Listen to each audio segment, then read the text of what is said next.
USA और India ने plan किया है कि वो माउंटेन टॉप ड्रिल्स अक्टूबर के मंथ में नियर चाइना बॉर्डर कंडक्ट करेंगे। इसका नाम है युद्ध अभ्यास। इसकी जो सिग्निफिकेंस है वो ये है कि बेसिकली ये माउंटेन्स पे हो रही है, एक बात चाइना के बॉर्डर के ऊपर हो रही है। सच ये है कि दुनिया में किसी को इस चीज की हवा तक नहीं लगी, जिससे ये पता चलता है कि इससे चाइना को यकीनी तौर पर बहुत ज्यादा बेचैनी महसूस हो रही होगी और चाइना को ये पता लग गया होगा, बल्कि लग पता गया होगा कि इंडिया और यूएस मिलकर चाइना के जो है वो बॉर्डर के पास जाके अपना मिलिट्री ड्रिल्स कर रहे हैं। नो नो नो नहीं। चाइना की कुछ करने की औकात ही नहीं है। मैंने आपको टेक्निकल रीजंस भी बताए थे वो क्यों नहीं कुछ कर पाएगा, क्योंकि अगर वो कुछ कर सकता था, अगर उनकी औकात होती वो अब तक कर चुके होते। ये बड़ी अच्छी बात कही आप। चाइना अब ये देख रहा है कि इंडिया और यूएसए एक साथ है और ये ड्रिल्स जो है ये मुझे दिखाने के लिए भी हो रही। मुझे ये बताया जा रहा है कि ठीक है, अगर तुम ऐसा अपना वो दिखाओगे एग्रेशन, तो फिर हम मिलकर तुम्हारा सामना करेंगे। अब ये जो 4 फुट 10 का दिमाग भी 4 इंच का, जितना 4 फुट 4 इंच में जितना इनके समझ आता वो करते रहते हैं।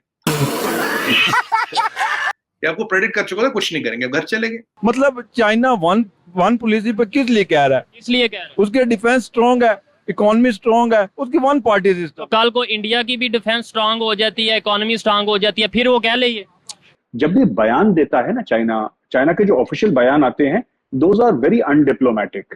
तो ऐसी बात करता है जैसे कि 1980s की ना हिंदी पिक्चरें चल रही होंगी ना, जैसे हिंदी मूवी में डायलॉग होते थे हमारे बॉलीवुड की मूवीज में कि इसकी नस्लें बर्बाद कर देंगे, वो बात ही ऐसी करता है, अजीबोगरीब। आजू जी देखिए, पाकिस्तान के साथ भी करीब 4 जंगें हुई, आमने सामने जंग होती है जो हुई थी।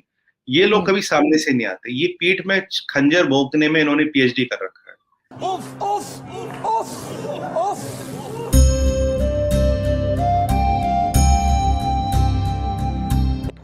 जय हिंद दोस्तों, मेरा भारत महान न्यूज़ चैनल में आपका स्वागत है। जैसा कि आप लोग जानते ही होंगे कि भारत और यूएसए अक्टूबर में लद्दाख के पास माउंटेन्स पर मिलकर युद्ध अभ्यास करेंगे, जिससे सुनने के बाद चाइना और पाकिस्तान की नींदें उड़ गई हैं। चाइना की नींदें उड़ना तो बनती है क्योंकि ये युद्ध अभ्यास चाइना के बॉर्डर पर हो रहा है, लेकिन पाकिस्तान की नींदें इसलिए उड़ गई हैं कि अगर यूएसए की फोर्सेस भारत की फोर्सेस मिलकर लद्दाख में युद्ध अभ्यास करेंगी तो उसके बाद अगर भारत ने पीओके की तरफ अपनी फोर्सेस भेजकर कब्जा कर लिया तो पाकिस्तान कुछ नहीं कर पाएगा और भारत पीओके को अपने साथ मिला लेगा। तो चलिए आइए देखते हैं आज का वीडियो कि इस टॉपिक पर पाकिस्तानी मीडिया और वहाँ की जनता का रिएक्शन। और वीडियो शुरू करने से पहले आपसे रिक्वेस्ट है, अगर आप चैनल पर नए हैं तो चैनल को सब्सक्राइब करके बेल नोटिफिकेशन के बटन को ज़रूर दबाइए। तो चलिए आइए शुरू करते हैं आज का वीडियो। जय हिंद, जय भारत। यूएसए और इंडिया ने प्लान किया है कि वो माउंटेन टॉप ड्रिल्स अक्टूबर के मंथ में नियर चाइना बॉर्डर कंडक्ट करेंगे।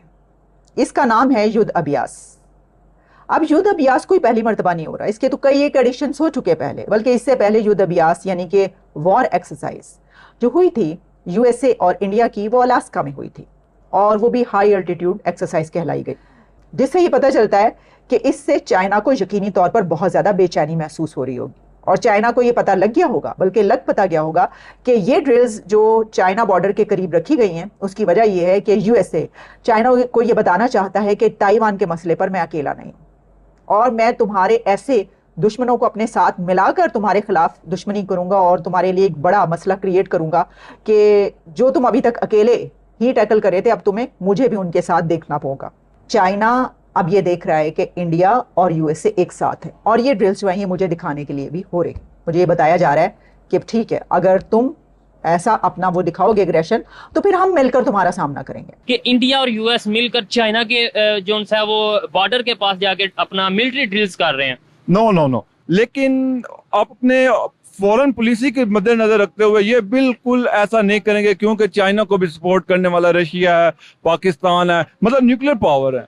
जो न्यूक्लियर एक जापान उसको सपोर्ट करके मैं कहता हूँ वो कुछ नहीं कर सकेगा एज कम्पेयर टू इधर 3 न्यूक्लियर पावर है और उधर 2, एक है जापान ही है और उसके अलावा कोई ऐसी पावर नहीं का जो इसको कंट्रोल कर सके।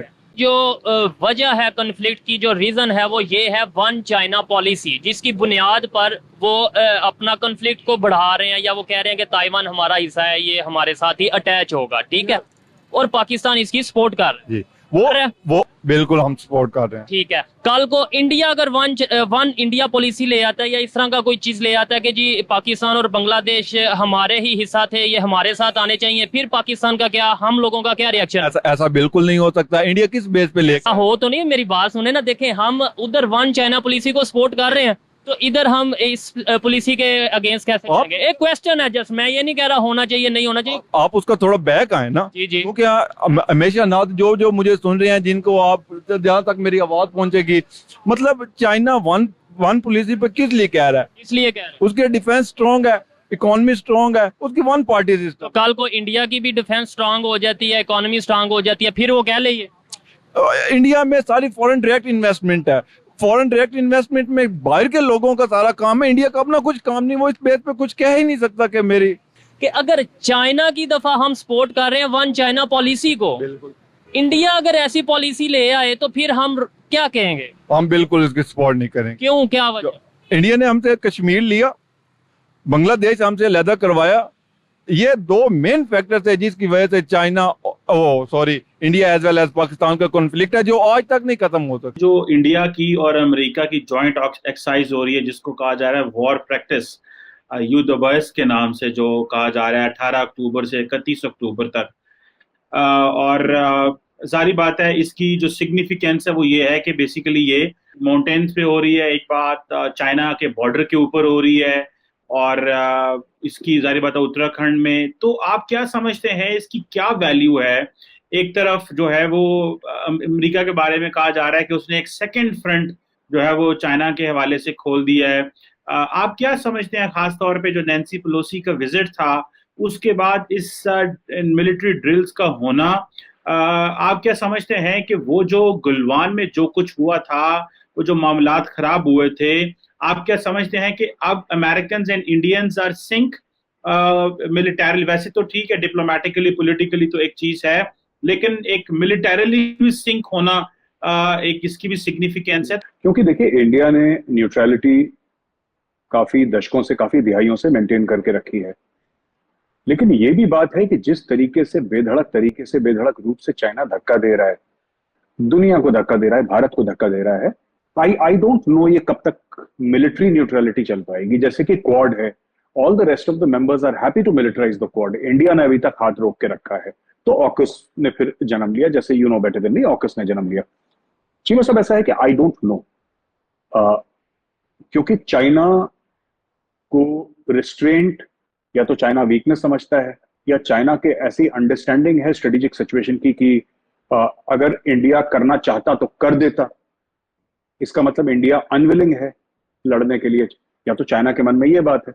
ऐसा है नहीं। तो ये जितनी भी एग्रेसिव एक्सरसाइजेस चल रही हैं, मुझे लगता नहीं कि चाइना इन्वेड करेगा ताइवान, और यहाँ पे जरूर ये प्रेशर एक बहुत बड़ा है। इसके ऊपर एक और चाबी है चीमा साहब, चाबी ये है कि चाइना का ये एस्टिमेट है कि India will have to fight in the Himalayas alone.